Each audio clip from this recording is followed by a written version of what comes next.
আশা করি আপনারা সবাই ভালো আছেন। তো আমিও ভালো আছি। তো আজকে আমি আপনাদের একটি ডিজিটাল ঘড়ি রিপেয়ার করে দেখাবো। তো দেখতে পাচ্ছেন এই ঘড়িগুলা কিভাবে রিপেয়ার করবেন আমি সেই প্রসেসটি আজকে দেখাবো আপনাদের। তো আপনারা আমার পুরো ভিডিওটি দেখবেন, তাহলে কাজটি শিখতে পারবেন বা বুঝতে পারবেন। তো চলুন এই ঘড়িটি আমরা আগে চেক করে নিই, দেখি অন হয় কিনা। তো এই জন্য আমরা লাইনে দিয়ে দিব। তো দেখুন আমি লাইন দেওয়ার পরও কিন্তু ঘড়িটি চলতেছে না। তো আসলে এই ঘড়িটির সমস্যা হয়েছে, কাসিও ব্র্যান্ডের একটি ঘড়ি। তো আমরা এখন লাইনটি অফ করে দিব, দিয়ে কি সমস্যা হয়েছে সেটি রিপেয়ার করব। তো এই ঘড়িগুলা অনেক মেকানিক্স ভাইয়েরা কিভাবে খুলতে হয়, কিভাবে রিপেয়ার করতে হয় সেটা জানে না। তো আজকে আমি আপনাদের খুব সহজেই দেখিয়ে দেব। তো ভিডিওটি ভালো লাগলে অবশ্যই আপনারা আমার চ্যানেলটি সাবস্ক্রাইব করবেন, করে চ্যানেলটির সাথে থাকবেন। তো এই ঘড়িটি খোলার জন্য দেখুন সাইডে একটি পেপার রয়েছে, পেপারটি হালকা একটু তুললেই দেখতে পারবেন দুই সাইডে দুটি করে 4টি নাট লাগা থাকে। তো দেখুন আমি তুললাম, তুলে দেখুন দুটি নাট দেখা যাচ্ছে। এখন স্ক্রুড্রাইভার দিয়ে আমি খুলে ফেলবো। তো আশা করি আপনারা পুরো ভিডিওটি দেখবেন, তাহলে কাজগুলো শিখতে পারবেন। তার আপনারা খুব সহজেই কাজগুলো করতেও পারবেন। তো পুরো ভিডিওটি দেখে যদি কোনো কিছু শিখতে পারেন বা বুঝতে পারেন, তাহলে আমার চ্যানেলটি অবশ্যই সাবস্ক্রাইব করবেন। তো দেখুন এই পাশে নাটগুলো আমার খোলা শেষ, কিন্তু এই পাশে আরও দুটি নাট রয়েছে। এখন এই দুটি নাট আমি খুলে ফেলবো। তো দেখতে পাচ্ছেন আমি কিভাবে কাজগুলো করতেছি, আপনারাও এইভাবে কাজগুলো করার চেষ্টা করবেন। তো এখন আমি হালকা চাপ দিলেই কিন্তু এই পার্টটি বের হয়ে আসবে। তো দেখুন বের হয়ে আসলো, ভিতরে পাওয়ার সাপ্লাই দেখা যাচ্ছে।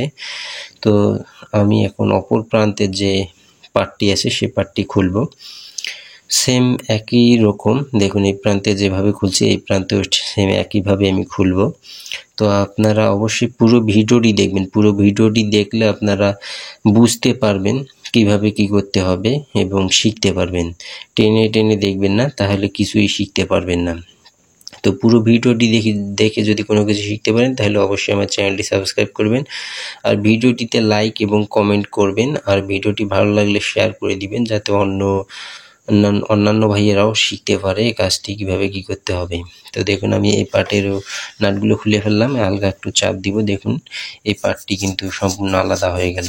তো এখন আমি সাইটের যে কভারগুলো আছে সেই কভারগুলো খুলে দিব, খুলে দিয়ে আমি ভিতরে পার্টটি বের করে নিব। তো দেখুন এভাবে দু সাইটের দুটি পার্ট খুলে গ্লাসটি আলাদা করে দিবেন। তো দেখুন আমি আলাদা করে দিলাম।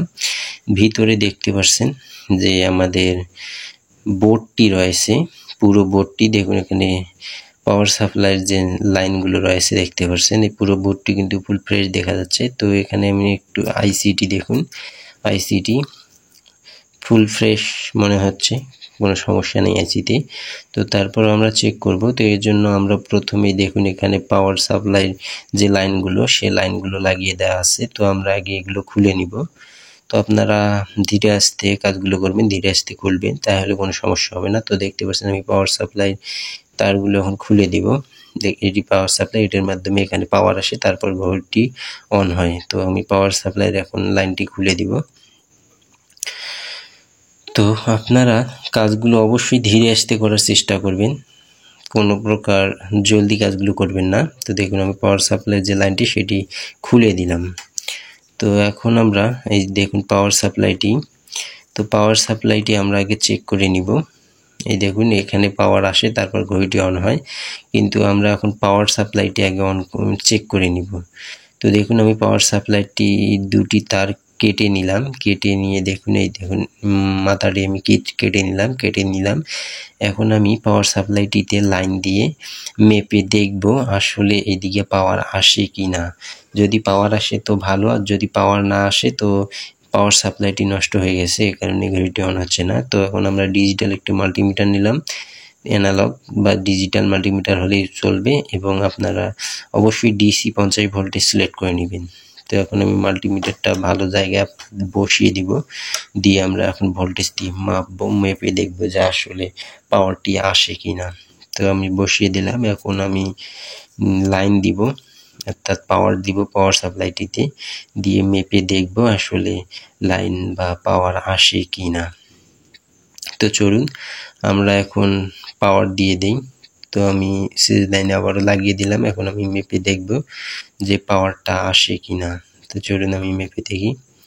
তো এখানে আমি দেখতে পাচ্ছি আমার মিটারে কোনো প্রকার ভোল্টেজ শো হচ্ছে না, অর্থাৎ এই পাওয়ার সাপ্লাইটি নষ্ট, দেখুন কোনো প্রকার ভোল্টেজ নেই, এই পাওয়ার সাপ্লাইটি নষ্ট হয়ে গেছে, যার কারণে ঘড়িটির সমস্যা হয়েছে। তো আমরা এখানে একটি সমস্যা পেলাম, পাওয়ার সাপ্লাইটি নষ্ট।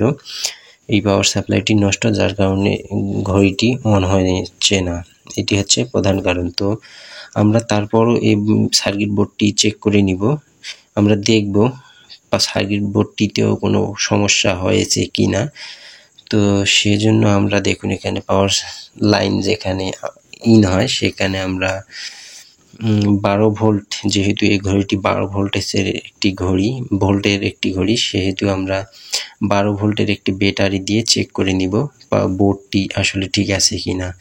তো এই জন্য আমরা যে পাওয়ার লাইন যেখানে ইন হয় সেখানে আমরা আগে দুটি তার লাগিয়ে নিলাম, দেখতে পাচ্ছেন দুটি তার লাগিয়ে নিলাম, বোঝার সুবিধার্থে বা কাজের সুবিধার্থে আমরা দুটি তার লাগিয়ে নিলাম। এখন আমরা 12 ভোল্টের যে ব্যাটারি, সে ব্যাটারিতে কানেকশন দিয়ে দেখব যে আমাদের বোর্ডটি ঠিক আছে কি না, বোর্ডটিতেও কোনো সমস্যা হয়েছে কিনা। তো চলুন আমরা কানেকশনগুলোকে করে দিই। তো দেখতে পাচ্ছেন এখানে প্লাস মাইনাস দেখে কানেকশনগুলো আপনারা করে দিবেন, দিয়ে চেক করবেন। তো চলুন আমি চেক করি, এখন প্লাস মাইনাস আমি লাগিয়ে দিব। তো দেখতে পাচ্ছেন আমি প্লাস মাইনাস লাগিয়ে দেওয়ার পর কিন্তু ঘড়িটি অন হয়ে গেছে, অর্থাৎ আমাদের এই বোর্ডে কোনো প্রকার সমস্যা নেই, বোর্ডটি আমাদের সম্পূর্ণ ঠিক আছে। দেখতে পাচ্ছেন 12টা 11 মিনিট, অর্থাৎ আমাদের ঘড়ির যে বোর্ডটি, মেইন বোর্ডটি, সেই বোর্ডটি কিন্তু সম্পূর্ণ ঠিক আছে। তো দেখতে পাচ্ছেন আমি ব্যাটারি দিয়ে যখন চেক করতেছি, যখন লাইন দিয়ে দিলাম, তখন আমাদের ঘড়িটি কিন্তু সম্পূর্ণ ঠিকঠাক টাইম শো করছে বা অন হয়েছে। অর্থাৎ এখান থেকে বোঝা যাচ্ছে যে আমাদের মাদার বোর্ডটি বা ঘড়ির যে বোর্ডটি সেটি সম্পূর্ণ ঠিক আছে, এই বোর্ডটি সম্পূর্ণ ঠিক আছে, কোনো সমস্যা নেই বোর্ডটিতে। আমাদের সমস্যা হচ্ছে এই পাওয়ার সাপ্লাইটি। তো এই পাওয়ার সাপ্লাইটি আমরা এখন চেঞ্জ করব, সেজন্য আমরা পাওয়ার সাপ্লাইটি আগে খুলে নেব, এই যে বোর্ডটিতে লাগানো আছে স্ক্রু দিয়ে। তো এটি একটি 12 ভোল্টের পাওয়ার সাপ্লাই, দেখতে পাচ্ছেন। তো এই পাওয়ার সাপ্লাইটি আমরা খুলে দিব, এই পাওয়ার সাপ্লাইটির কারণে কিন্তু ঘড়িটি অন হচ্ছিল না। তো পাওয়ার সাপ্লাইটি আমরা খুলে চেঞ্জ করে দিব, তাহলে আমাদের এই সমস্যাটি সমাধান হয়ে যাবে। তো এটি 12 ভোল্টের একটি পাওয়ার সাপ্লাই। তো চলুন আমরা এই পাওয়ার সাপ্লাইটি খুলে ফেলি, নষ্ট পাওয়ার সাপ্লাইটি। এর জন্য আমরা স্ক্রুড্রাইভার দিয়ে খুলতেছি। তো আপনারা অবশ্যই আমার ভিডিওটিতে লাইক কমেন্ট করবেন, আর যদি ভিডিওটি ভালো লাগে বা ভিডিওটি দেখে কোনো কিছু শিখতে পারেন, তাহলে অবশ্যই আমার চ্যানেলটি সাবস্ক্রাইব করবেন। তো পুরো ভিডিওটি দেখবেন, টেনে টেনে দেখবেন না, তাহলে কিছু বুঝতে পারবেন না। পুরো ভিডিওটি দেখলে বুঝতে পারবেন, একটি ভিডিও দেখলে এই ধরনের সকল কাজ করতে পারবেন। তো দেখুন আমরা পাওয়ার সাপ্লাইটি খুলে ফেললাম, এখন আমরা এই পাওয়ার সাপ্লাইটি কেটে দিয়ে আলাদা করে দিব, দিয়ে আমরা নতুন আরেকটি পাওয়ার সাপ্লাই লাগিয়ে দিব। তো দেখতে পাচ্ছেন এই পাওয়ার সাপ্লাইটি পুরো নষ্ট হয়ে গেছে, যার কারণে ঘড়িটি অন হচ্ছিল না। তো আমরা এই পাওয়ার সাপ্লাইটি এখন চেঞ্জ করে দিব। তো আশা করি ভিডিওটি আপনাদের ভালো লাগবে, তো আপনারা অবশ্যই আমার চ্যানেলটি সাবস্ক্রাইব করবেন। তো দেখতে পাচ্ছেন আমরা এখন একটি সার্কিট বোর্ড নিয়েছি 12 ভোল্টের। তো এই 12 ভোল্টের সার্কিট বোর্ডটি আমরা এখন লাগিয়ে দেব। তো এখানে একটি পাওয়ার সাপ্লাই লাগা ছিল আমাদের কাছে বা ঘড়িটিতে, তো আমরা এখন বোর্ড লাগিয়ে দেব, একটি 12 ভোল্টের বোর্ড। সেজন্য আমরা যে পাওয়ারের যে তার দুটি আছে সেগুলোতে একটি রজন লাগাই দিলাম, দিয়ে এখন আমরা যে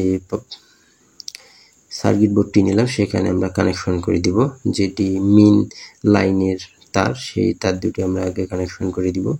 তো চলুন আমরা কানেকশন করে দিই। তো আপনারা অবশ্যই ধীরে আস্তে কাজগুলো করবেন, তাহলে কোনো প্রকার সমস্যা হবে না। তো পুরো ভিডিওটি দেখবেন, দেখে যদি কোনো কিছু শিখতে পারেন বা বুঝতে পারেন, তাহলে অবশ্যই আমার চ্যানেলটি সাবস্ক্রাইব করে চ্যানেলটির সাথেই থাকবেন, আর ভিডিওটি শেয়ার করে দিবেন, লাইক কমেন্ট করবেন, যাতে অন্যরা শিখতে পারে। তো পাওয়ার সাপ্লাইটি আমরা লাগিয়ে ফেললাম।